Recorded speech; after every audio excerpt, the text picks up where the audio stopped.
ನಿಮ್ಮನೇಲಿ ಅವರೆಕಾಳು ಇದ್ರೆ ಈ ರೆಸಿಪಿನ ಇವತ್ತೇ ಟ್ರೈ ಮಾಡಿ ನೋಡಿ. ಅಷ್ಟು ಸೂಪರ್ ಆಗಿರುತ್ತೆ, ಸಖತ್ತಾಗಿರುತ್ತೆ. ಮನೇಲಿ ಎಲ್ಲರೂ ಇಷ್ಟಪಟ್ಟು ತಿಂತಾರೆ. ನೀವಿನ್ನು ನನ್ನ ಚಾನಲ್ನ ಸಬ್ಸ್ಕ್ರೈಬ್ ಮಾಡ್ಕೊಂಡಿಲ್ಲ ಅಂದರೆ ದಯವಿಟ್ಟು ಮಾಡಿಕೊಂಡು ನನಗೆ ಸಪೋರ್ಟ್ ಮಾಡಿ. ಮೊದಲಿಗೆ ವೀಕ್ಷಕರೇ, ಒಂದು ಕುಕ್ಕರ್ನ ಗ್ಯಾಸ್ ಮೇಲೆ ಇಟ್ಕೊಂಡಿದ್ದೀನಿ. ಅದಕ್ಕೆ ಒಂದು 4 ಟೇಬಲ್ ಸ್ಪೂನ್ ಆಗುವಷ್ಟು ಎಣ್ಣೆ ಹಾಕೊಂಡಿದ್ದೀನಿ.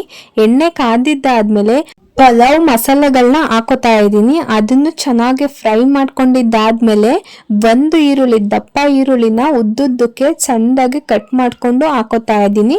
ಅದು ಹಸಿ ವಾಸನೆ ಹೋಗ್ಬೇಕು, ಅಲ್ಲಿವರೆಗೂ ಚೆನ್ನಾಗಿ ಫ್ರೈ ಮಾಡ್ಕೊಳ್ಳಿ. ಈರುಳ್ಳಿ ಚೆನ್ನಾಗಿ ಫ್ರೈ ಆದ್ಮೇಲೆ 2 ಟೇಬಲ್ ಸ್ಪೂನ್ ಆಗುವಷ್ಟು ಶುಂಠಿ ಬೆಳ್ಳುಳ್ಳಿ ಪೇಸ್ಟ್ ಹಾಕೋತಾ ಇದ್ದೀನಿ.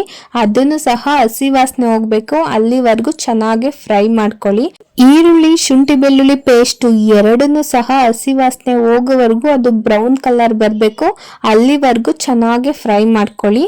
ಅದು ಫ್ರೈ ಆಗಿದ್ದಾದ್ಮೇಲೆ ನಾನು ಕಾಳುಗಳನ್ನ ಹಾಕೋತಾ ಇದ್ದೀನಿ. ಹಸಿ ಅವರೆಕಾಳನ್ನ ಹಾಕೋತಾ ಇದ್ದೀನಿ. ಇದನ್ನು ಅಷ್ಟೇ ಚೆನ್ನಾಗಿ ಎಣ್ಣೆಯಲ್ಲಿ ಫ್ರೈ ಮಾಡಬೇಕಾಗುತ್ತೆ. ಇದು ಒಂದು 2 ನಿಮಿಷನಾದ್ರೂ ಚೆನ್ನಾಗಿ ಫ್ರೈ ಮಾಡ್ಕೊಳ್ಳಿ. ಇದು ಫ್ರೈ ಮಾಡಿದ್ದಾದ್ಮೇಲೆ 2 ಟೊಮೊಟೊನ ಚೆನ್ನಾಗಿ ಪೇಸ್ಟ್ ಮಾಡ್ಕೋಬೇಕಾಗುತ್ತೆ. ಟೊಮೊಟೊನ ನಾವು ಹಾಗೇನು ಸಹ ಹಚ್ಚಿಬಿಟ್ಟು ಸಣ್ಣಕ್ಕೆ ಹಚ್ಬಿಟ್ಟು ಹಾಕ್ಬೋದು, ಆದರೆ ಅದು ಅನ್ನಕ್ಕೆ ಚೆನ್ನಾಗಿ ಮೆಲ್ಟ್ ಆಗೋದಿಲ್ಲ. ಅದಕ್ಕೋಸ್ಕರ ರುಬ್ಬಿಟ್ಟು ಹಾಕೊಂಡ್ರೆ ಮಸಾಲೆ ಚೆನ್ನಾಗಿ ಇಟ್ಕೊಳ್ಳುತ್ತೆ, ಅದು ಗ್ರೇವಿ ಥರನೂ ಚೆನ್ನಾಗಾಗುತ್ತೆ. ಇವಾಗ ತಟ್ಟೆ ಮುಚ್ಚಿಬಿಟ್ಟು 1-2 ನಿಮಿಷ ಬಿಟ್ಬಿಡಿ. ಆವಾಗ ಎಣ್ಣೆ ಎಲ್ಲ ಬಿಟ್ಕೊಂಡಿರುತ್ತೆ, ಮಸಾಲೆ ಎಲ್ಲ ಚೆನ್ನಾಗಿ ಬೆಂದ್ಕೊಂಡಿರುತ್ತೆ.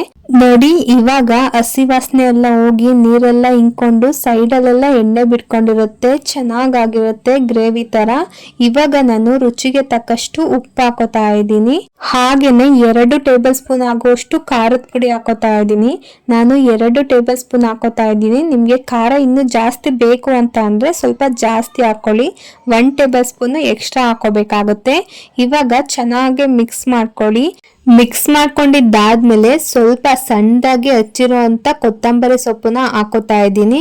ಹಾಗೇನೆ ನೀವು ಸ್ವಲ್ಪ ಪುದೀನ ಕೂಡ ಸೇರಿಸ್ಕೋಬಹುದು, ನಾನು ಪುದೀನ ಹಾಕೊಂಡಿಲ್ಲ. ಇವಾಗ ಚೆನ್ನಾಗಿ ಮಿಕ್ಸ್ ಮಾಡ್ಬಿಟ್ಟು ಒಂದು ಸಣ್ಣ ಲೋಟದಲ್ಲಿ ಸ್ವಲ್ಪ ನೀರನ್ನ ಮಿಕ್ಸ್ ಮಾಡ್ಕೊಳ್ಳಿ. ಅದನ್ನ 1 ನಿಮಿಷ ಚೆನ್ನಾಗಿ ಬೇಯಿಸ್ಕೊಳ್ಳಿ. ಆಮೇಲೆ ಗ್ರೇವಿ ತರ ಚೆನ್ನಾಗಾಗುತ್ತೆ. ಅವಾಗ ಆ ಅಕ್ಕಿ ಹಾಕೊಂಡ್ರೆ ತುಂಬಾ ಚೆನ್ನಾಗಿ ಅಕ್ಕಿಗೆ ಹತ್ಕೊಳ್ಳುತ್ತೆ ಆ ನೀರು ಹಾಕೋದ್ರಿಂದ. ನೋಡಿ ಎಷ್ಟು ಚೆನ್ನಾಗಿ ಗ್ರೇವಿ ಆಗಿ ಸೈಡಲ್ಲೆಲ್ಲ ಎಣ್ಣೆ ಬಿಟ್ಕೊಳ್ಳುತ್ತೆ, ಅವಾಗ ತುಂಬಾ ರುಚಿಯಾಗಿ ಬರುತ್ತೆ. ಇವಾಗ ನಾನು ಸೋನಾ ಮಸೂರಿ ಅಕ್ಕಿನ ತೊಳೆದ್ಬಿಟ್ಟು ಹಾಕೋತಾ ಇದ್ದೀನಿ. 1 ಪಾವು ಹಾಕೋತಾ ಇರೋದು. 1 ಪಾವು ಅಂತಂದ್ರೆ 1/4 kg ಅಕ್ಕಿ ಬರುತ್ತೆ, ಅಷ್ಟನ್ನ ನಾನು ಹಾಕೊಂಡಿದ್ದೀನಿ. ಇವಾಗ ಚೆನ್ನಾಗಿ ಮಿಕ್ಸ್ ಮಾಡ್ಕೊಂಡು 1 ನಿಮಿಷ ಈ ಗ್ರೇವಿನಲ್ಲೇ ಅಕ್ಕಿನ ಬೇಯಿಸ್ಕೊಳ್ಳಿ. ಆಮೇಲೆ ನೀರು ಹಾಕೋಬೇಕಾಗುತ್ತೆ. ಆ ರೀತಿ ಬೇಯಿಸ್ಕೊಳ್ಳೋದ್ರಿಂದ ಸ್ವಲ್ಪ ರುಚಿ ಚೆನ್ನಾಗಿ ಹತ್ಕೊಳ್ಳುತ್ತೆ ಅಕ್ಕಿಗೆ. ಇವಾಗ ಈ ಲೋಟದ ಸೈಜ್ ಅಲ್ಲಿ ನಾನು ನೀರ್ ಹಾಕೋತಾ ಇದ್ದೀನಿ. 1/4 kg ಅಕ್ಕಿಗೆ 3 ಲೋಟ ಆಗುವಷ್ಟು ಆ ಲೋಟ ಸೈಜ್ ಅಲ್ಲಿ ನೀರ್ ಹಾಕೋತಾ ಇದ್ದೀನಿ.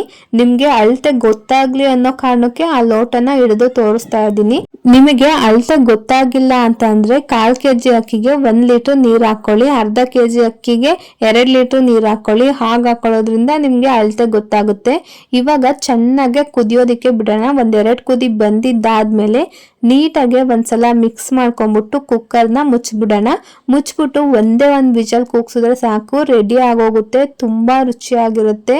ಈ ರೆಸಿಪಿನ ಅವರೆಕಾಯಿ ಸೀಸನ್ ಅಲ್ಲಿ ನಾನಂತೂ ಮಿಸ್ ಮಾಡೋದೇ ಇಲ್ಲ. ವಾರಕ್ಕೆ 2 ಸಲ ಮಾಡೇ ಮಾಡ್ತೀನಿ, ಅಷ್ಟು ರುಚಿಯಾಗಿರುತ್ತೆ. ನೀವು ಕೂಡ ಟ್ರೈ ಮಾಡಿ, ಈ ರೀತಿ ತುಂಬಾ ರುಚಿಯಾಗಿ ಬರುತ್ತೆ. ನೋಡಿ, ಒಂದೇ ವಿಜಲ್ ನಾ ಕೂಗ್ಸಿರೋದು, ಎಷ್ಟು ಚೆನ್ನಾಗಿ ಉಡುಡಿಯಾಗಿದೆ. ನೀರು ಸಹ ಕರೆಕ್ಟಾಗಿ ಇಟ್ಟಿದ್ದೀನಿ. ಹಾಗೇನೆ ನೀವು ನೋಡ್ಕೊಂಡು ಚೆನ್ನಾಗಿ ಮಾಡ್ಬೋದು. ನೀವು ನಿಮ್ಮ ಮನೇಲಿ ಒಂದ್ಸಲ ಟ್ರೈ ಮಾಡಿ ನೋಡಿ, ತುಂಬಾ ರುಚಿಯಾಗಿ ಬರುತ್ತೆ. ನನಗಂತೂ ಸಖತ್ ಇಷ್ಟ ಆಯ್ತು. ಈ ರೆಸಿಪಿ ನಿಮಗೇನಾದ್ರೂ ಇಷ್ಟ ಆದ್ರೆ ಲೈಕ್ ಮಾಡಿ, ಶೇರ್ ಮಾಡಿ, ನನ್ನ ಚಾನಲ್ನ ಸಬ್ಸ್ಕ್ರೈಬ್ ಮಾಡ್ಕೊಳ್ಳೋದಂತೂ ಮರಿಬೇಡಿ. ಇದೇ ತರ ಈಸಿ ರೆಸಿಪೀಸ್ ನಿಮಗೆ ಬೇಕು ಅಂತಂದ್ರೆ ನನ್ನ ಚಾನಲ್ನ ಫಾಲೋ ಮಾಡ್ತಾ ಇರಿ. Thank you.